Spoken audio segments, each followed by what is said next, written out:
Hey there, in this video I'm going to show you how to see multiple subtitle option on Moviebox. Now to see multiple subtitle option on Moviebox, here you can see it by clicking this icon here. And here tap on the screen and click on language here. Now here you can see the multiple subtitle here. You can select anyone by clicking on it like this. As you can see, and download the subtitle. Now after selecting it here like this, you click on it and select it. You can see I'm using English. You click on it and select it. You can see the English subtitle here showing. You can see here.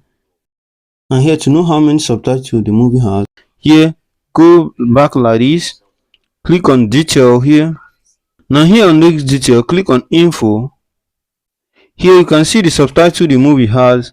The movie has 10 subtitles, which you can select it in terms of multiple subtitle languages here.